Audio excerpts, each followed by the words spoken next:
Hello to everybody, and do you want me to introduce? This is Geshe Tashi. Anyway, yeah. So I hope you are well and things are okay. So here, I'm very well, and as you have seen on the news, the Indian state and central government is relaxing the restriction, even though the virus number is gone up. So it's very strange. But fortunately, there's no the trace of virus in this area, at least in Tibetan and near those towns near Tibetan community in South India. So therefore, it's all right. And weather is very, the windy. As you know, there's a big cyclone going on in the Bay of Bengal. It started from here. Do you remember the last few days I was saying, very windy and very stormy. That started from this south, and it slowly moved. And it caused huge destruction in the Calcutta and those areas. It's still going up. Anyway, so that is my BBC News from India. Yeah. So, just I want to remind us, all of us, that in the morning and also when we start a particular event, checking our motivation, intention, and making sure to have a positive mindset is crucial, and also particularly people who have a spiritual path to follow, like Christianity, Judaism, Islam, or Buddhist, to set our intention according to that spiritual path. And for the people who are following the teachings of the Buddha, then that is, the making sure the mind taking refuge in Buddha, Dhamma, and Sangha, and also the altruistic awakened mind, bodhicitta, as strong as possible. Starting the day or starting the event is very helpful, and also during the day, to reminding ourselves every now and then briefly to recall that the morning, the intention that we set, how we're going to spend that day. So those are something these days I don't say every time when I say blah blah, but I feel it's very important. So today our reading, we are still reading this Geshe Tashi text, Prayer for Blessings of the Close Lineage. We are still reading that text. It is relatively short, but very nice text to read. And so we finish up to verse 7. So briefly to recap, from verse 1 to verse verse 3 is the Geshe Tashi is paying homage to Vajradhara, to Manjushri, and to this his teacher as well as his student that Lama Tsongkhapa called, but he is called Baotoje. And then the verse 4 is importance of recalling and remembering, as well as continuing constructive, the positive connection to the spiritual teacher through recalling, remembering, understanding the spiritual teachers, those great qualities, saying that to have a very spontaneous, effortless, a sense of admiration, sense of respect. So those are that verse 4. And the verse 5 is as a oneself, as a follower, in general, as a human being, whether you're a spiritual follower or not, but, but then also if you're a spiritual follower, and particularly in here, the teachings of the follower of the teachings of the Buddha, that the individuals to have some of the basic, the human mental qualities, good qualities, such as unbiased, such as have the understanding to distinguish what is right, what is wrong, and also have a deep sense of yearning to the goal, free from samsara, not just oneself, but also all other living beings, and then have a deep sense of contentment, not to have this all the time, want, to have the ability to appreciate what we have got at the present, instead of all the time looking for the future, what I want. So that kind of, those are some very important qualities. Even as just human beings, these are the important mental qualities. Important in the sense that will make our lives easier. These mental qualities will give us, deep sense of appreciation what we have got. These mental qualities will, they sort of make our lives richer. When I say richer, I'm not talking about more dollar or more pounds. I'm talking about mentally. Rich and poor is eventually go down to our, mental state. I remember very clearly, these days, as I say, maybe I've said earlier, in the evening, around 6:30, I sit outside on that rooftop. I can see huge, long distance, and what I can see from the far distance, a small hill, next to where my parents used to live.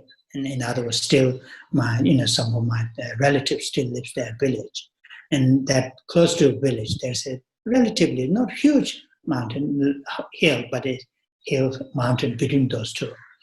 And on top of that, there is a very old Hindu temple, and there's has been electricity there, much before village we have. And these days, whenever I sit there in the road, I can see that. That reminds so many things in the past. And some of the other, a few nights ago, when I was talking to my other brother who comes to sit next to me, hour and a half we chat. And we talk about my childhood with my parents. There maybe 3-4 years, with them.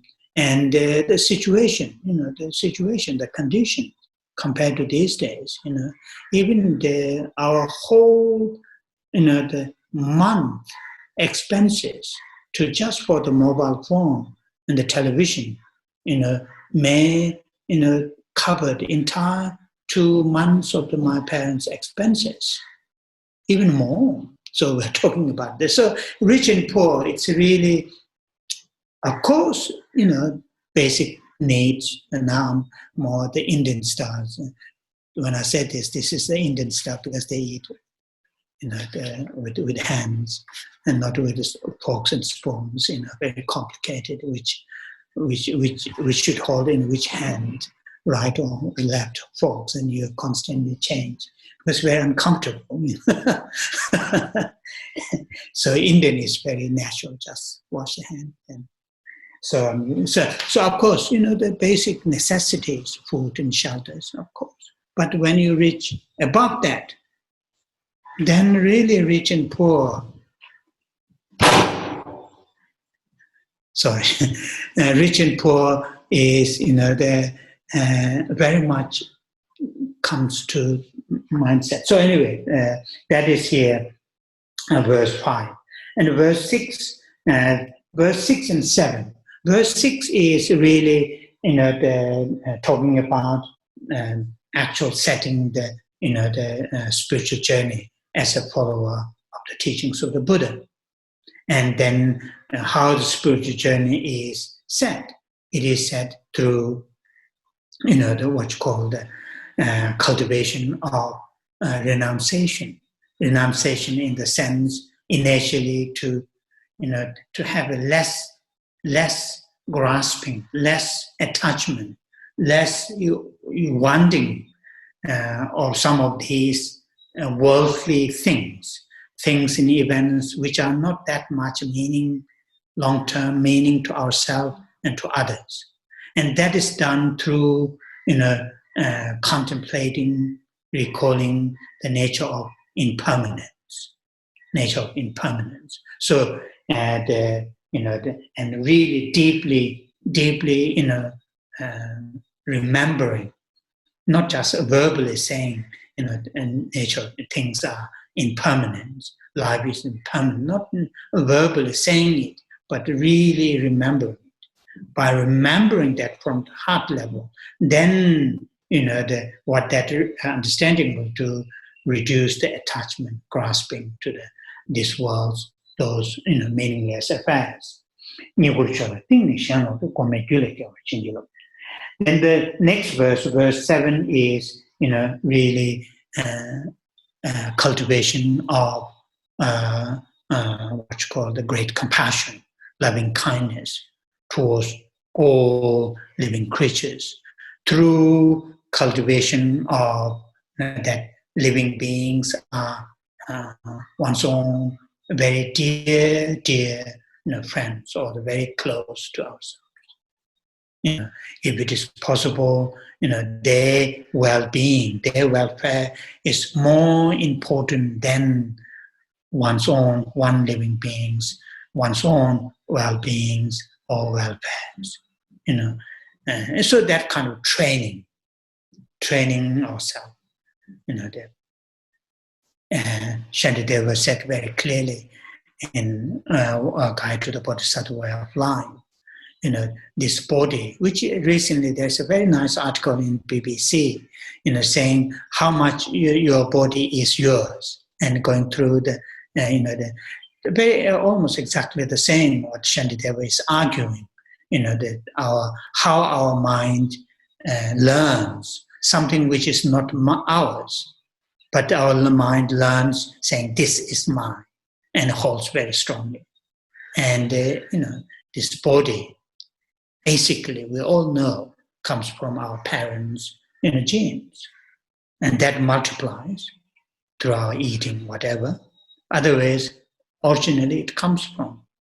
So that is the sign of, if we train our mind will learn. So far, we train, or we just let our mind think, this is important. This person's well-being is important. And then so it continues like that. So now here, these are the training to reverse that, to train our mind, not just with a blind faith, but give a reason. And that's what His Holiness Dalai Lama says very often, that Buddhist tradition comes from Nalanda, based on Sanskrit language by Nagarjuna, and continue to up to 14th, 15th century, those great masters. They have this very unique way of training the mind through giving the reasons and through analysis. That is really something important. So that is the verse 17, verse 7, sorry. So this is what we have covered now. Today we are going to read verse 8. So verse 8, it says, bless me that I comprehend in a manner akin of noble Nagarjuna and his spiritual successors, the meaning of dependent arising, profound and limit-free, sole cure for diseases of holding to extremes. So that is the verse 8, how it is translated by Gavin. So it is first just to think about this verse is, the Geshe Tashi talking about, the understanding of emptiness on the one hand, on the other hand, the understanding of dependent origination or dependent arising, nature of, the things and events, including our identity, including all our what we have got here, yearning, longing, wish, fear, all the things what we have got here, our experiences, from the smallest atoms, building blocks of the universe, up to the universe itself. That's what here, dependent arising or dependent origination, that view or that understanding. The just being here, we are Tsongkhapa or Nagarjuna, they are not trying to make all things and events are dependent origination. That doesn't need. Things and events are, in that nature, right at the beginning. The small things up to the enlightenment, that is how their nature, what is talking about, that nature should be understood fully and completely. And that is what here this verse is, the topic of this verse. On the one hand, emptiness in the sense empty, all things and events are absence or empty of intrinsic or inherent nature, or all things and events are absence of, exist in and of themselves. That's what here, the emptiness, empty of intrinsic, inherent, exist in and of themselves, that, empty of that, absence of that nature, if we talk about emptiness. Or on the other hand, if we talk about dependent origination, dependent arising, saying all things and events come into being, existed, dependent on many, many other factors. They are not existed, they are not come into being independently, and that is what here is. That understanding, not the nature itself, that understanding is important. Sometimes people think emptiness is important. That understanding of emptiness is important. Understanding of dependent origination is important. Chandakirti, I think Chandakirti, Sanjana Majungyang.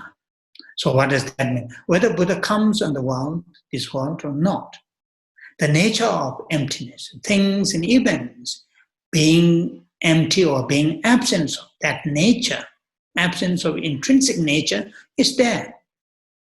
It is not Buddha came more than 2,600 years ago, then make into first the Bodh Gaya empty of inherent existence, slowly is expanded all over the world. No, that nature is there, and that is here.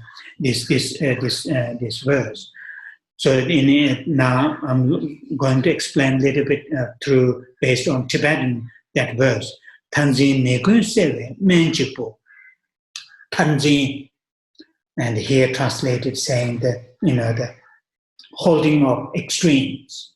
the last line in English, it comes in somehow completely reversed. In Tibetan, it comes in the first line at the top, Taranzin, that, the view of,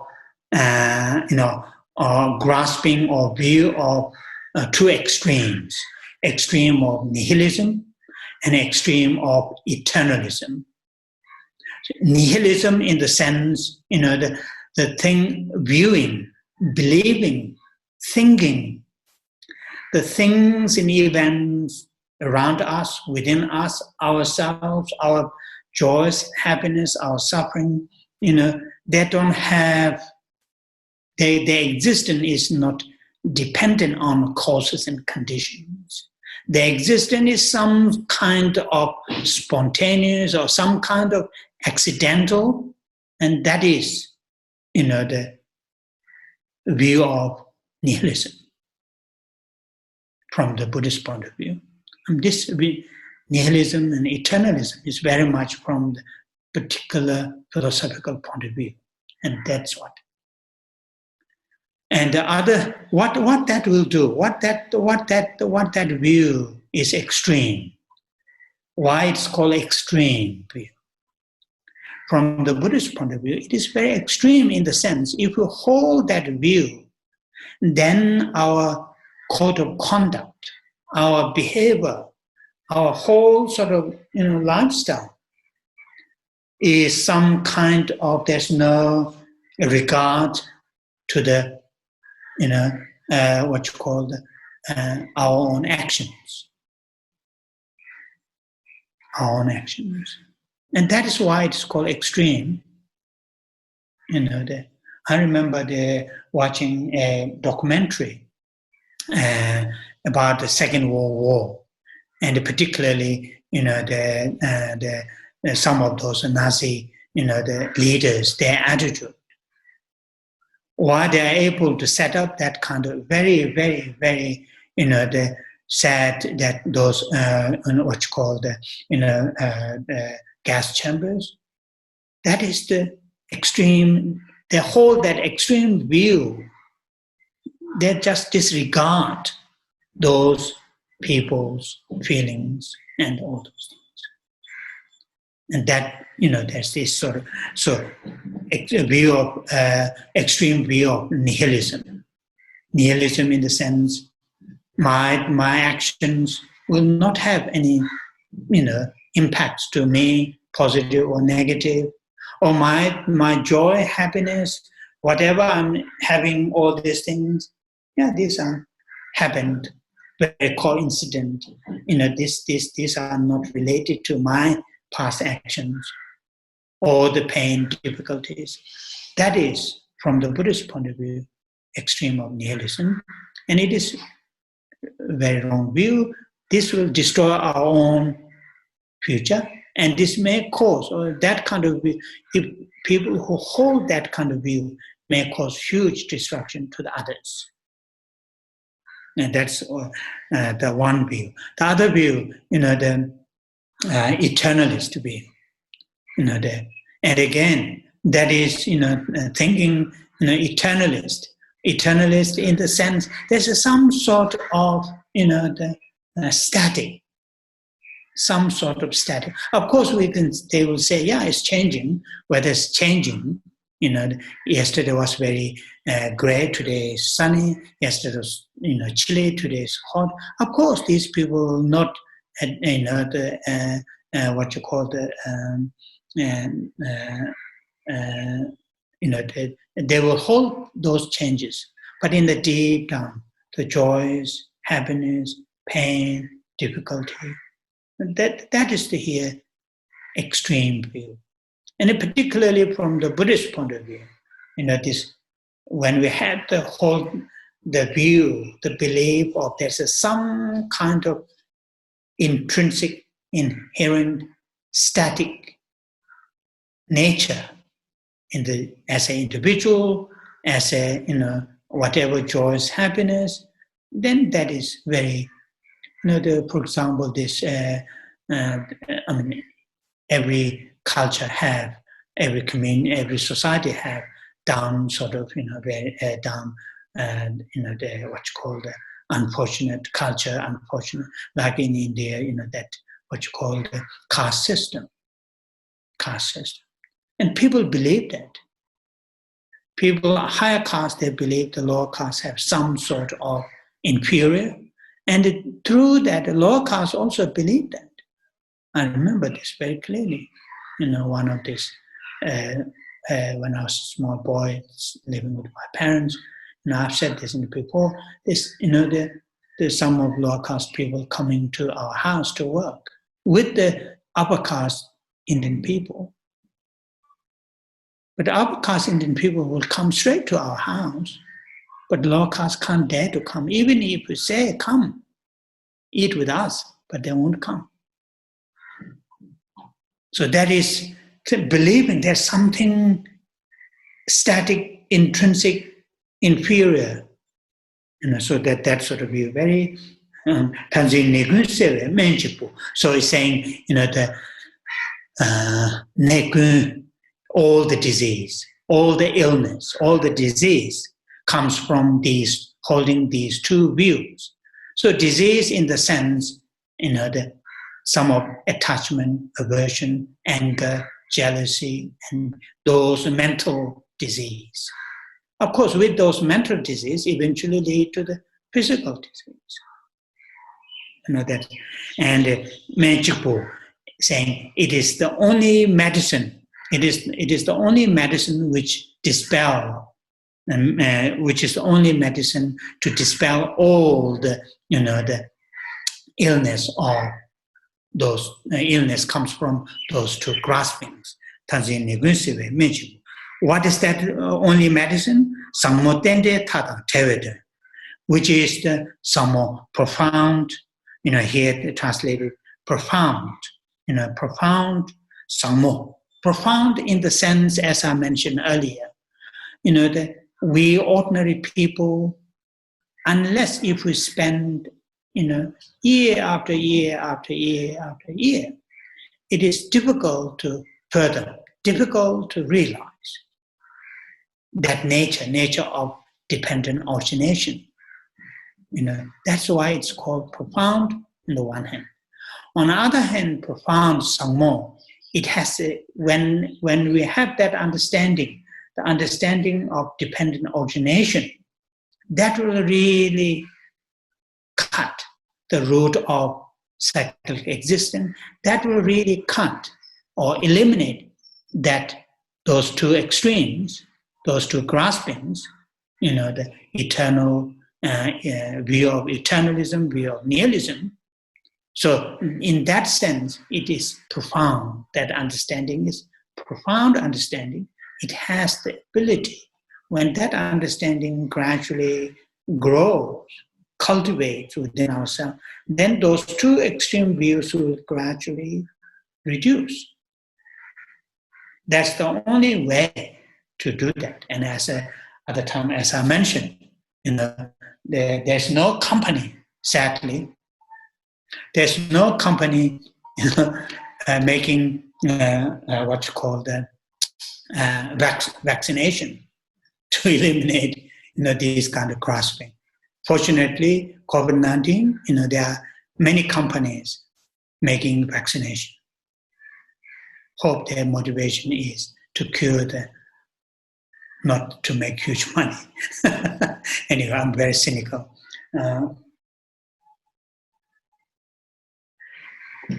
So, these kind of illness, as here Tsongkhapa clearly mentioned, that means illness, that illness of those two grasping, to be cured only with cultivating within ourselves, such as this kind of realization.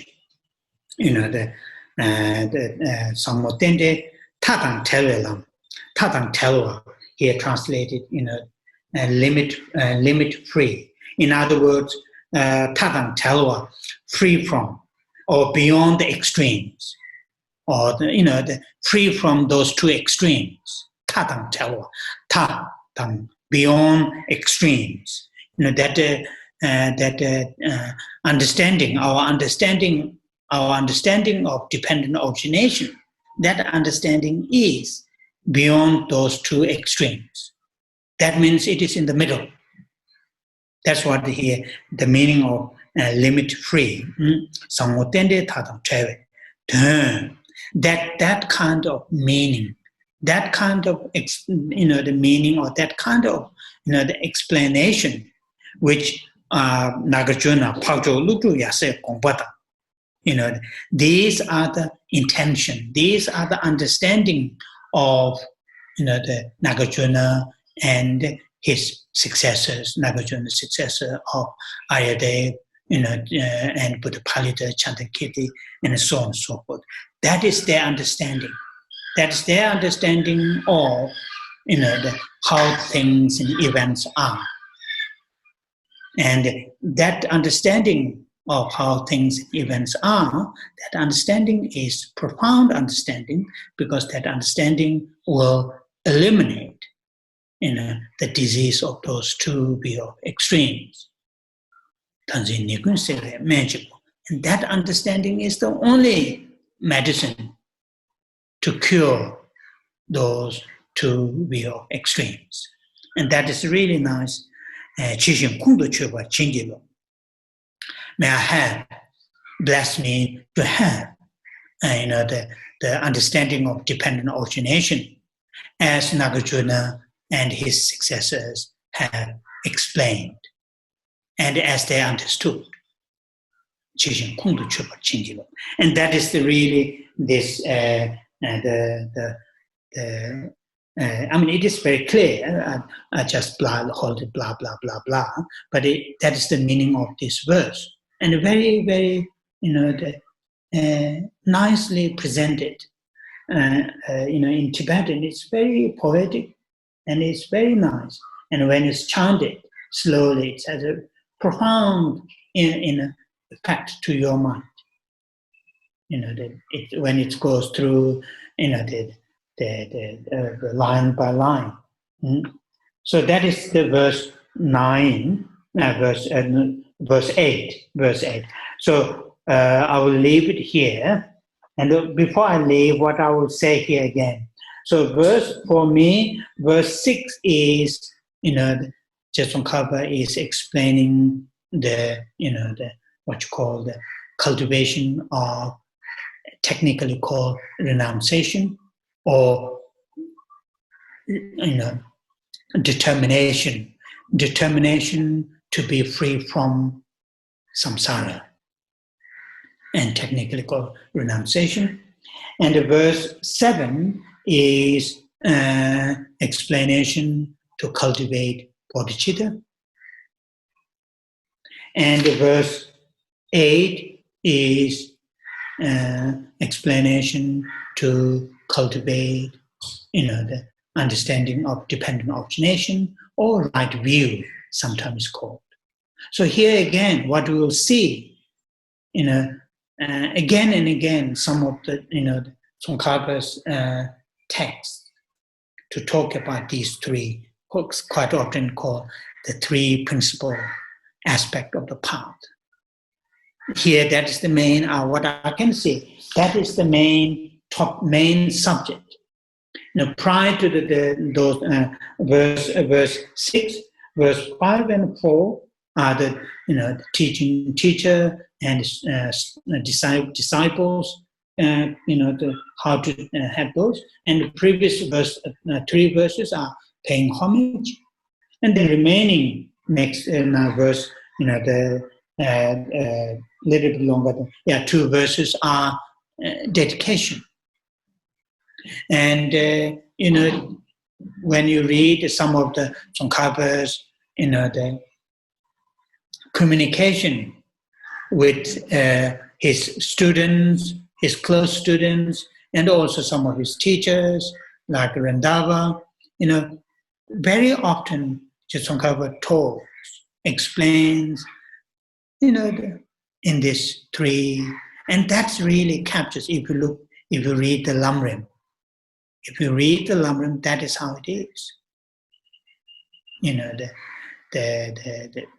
Mainly, Lamrim explains more detail, in the three principal aspects of the path: renunciation, bodhicitta, and emptiness. And that is also some of you who listen, recently, His Holiness Dalai Lama's teaching, online teaching. He started saying, quoting from what you call the Ayadev, I think, for understander, I think I already said this last time. I will not repeat that. What he said is, Sona member Tambodo. Pardutan Babache, Tamatashin Gundona, Tishetini Kabain. Sona member Tambodo. To get rid of all those non-virtues first. Then eliminate the self-grasping. Then eliminate the propensity of the self-grasping. People who do that, those are the wise people. And he started from there. So that is how, okay, our connection is, oh yeah. Okay, so we will say the prayers, 21 Thai prayers.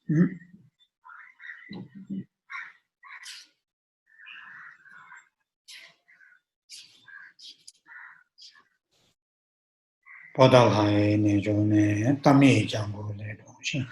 Baba meje ula je tuzum sanje chile ma joma kushe shero. Pada la me jeben je shabye pemo la de. Pongba gun le dunze ma joma yon la chanze.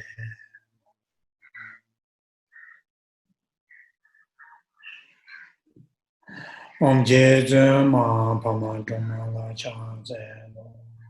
Chanze joma nyuma pama. Chene keje lo. Jiden Zungun Chuji Sheje Kasa Chiwa Lene Chanze Tongge Tawa Kundo Kawa Jene Zike Shea Kama Tongda Tsoba Namanje Rato Chewe Chanze Senwe Chone Ke Pene Chane Jimba Tundu Kado She Wa Soba Samden Chu Chanze Tejin Shebe Zo Taye Nambara Jawa Che Malu Baro Jimbo To Be Jave Sege Shindu Chanze Tuda Rang Ye Dudan Choda Namka Jiden Dumbo Shabi Nen De Lupa Mebang Duban Chanze Jajin Mela Tsamba Lungla Natso Juche Jombo Rana Desa Namanda Nijun Soje Chanze Jeje Chadan Pege Paro Chugu Rabu Yegun Yan Shabi Nen De Mabra Chuban Shindu Chanze Duri Jigba Chenbo Duji Bao Namar Chuji Shene Chonye Den De Chao Tamje Marisa Chanze Kunjo Sumze Chaje Seme Tuga Namar Malu Choji Kolo Jenbe Rangi Weji Samchu Chanze Rado Gawa Jibe Ujin Weji Chanze Shiba Rabje Duda Raye Dudan Jiden Wang Chanze Sashi Jongwe Tso Nama Tamje Guba Nima Chonye Yewa Yige Hongge Pongba Tamje Nama Chanze Dare Dombo Ujen Gemba Tamje Shindo Bara Bebe Chone Eba Mele Tabar Shindo Eroze Chanze Gebe Tama Me Tara Barwe Chengwe Une Yejan Yungum Kune Koro Ke Taye Pongge Chanze Sashi Mola Chage Teji Nuje Chage Dong Chonye Jenze Yige Hongge Rimba Tumbo Namege Chanze Dema Gema Shi Ma Nyangen Deshin Chuni Soa Omda Yanda Dembe Dikwa Chenbo Chumba Chanze Kune Koro Kawe Chaye Lune Yige Chube Ngane Kube Rikwa Hongge Chumba Chanze Turi Shanin Dabe Honge Nabe Saye Rera Menda Radan Bije Jigden Sumna Yawa Chanze Lai Jigden Sumna Yawa Chanze Lai Tsui Na Be Rita Tajen Chan Tara Niju Pege Yege Duna Malu Panis Chanze Lai Tsanama Jebo Hadan Nim Gwene goja kawa je je zeda melama ngenpa sem. Chanze nima tawa je be jinyi pola sem. Hara ni ju tu da ra ye shindo chabe sem. Chanze tinyi sumnam kwe be shiwe tu da de da ra na ni jun tso na ma jumba tu re ra ju ni. Sawe nga je tu ba di da chanze wa ne ne ju tsa che.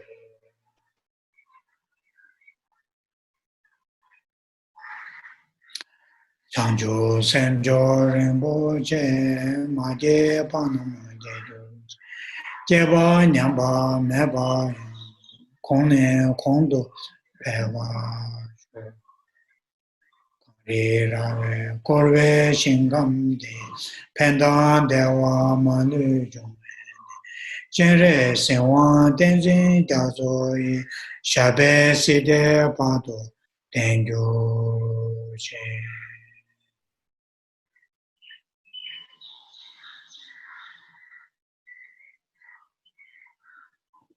Oh yeah. Thank you. Thank you very much. And I will see you soon.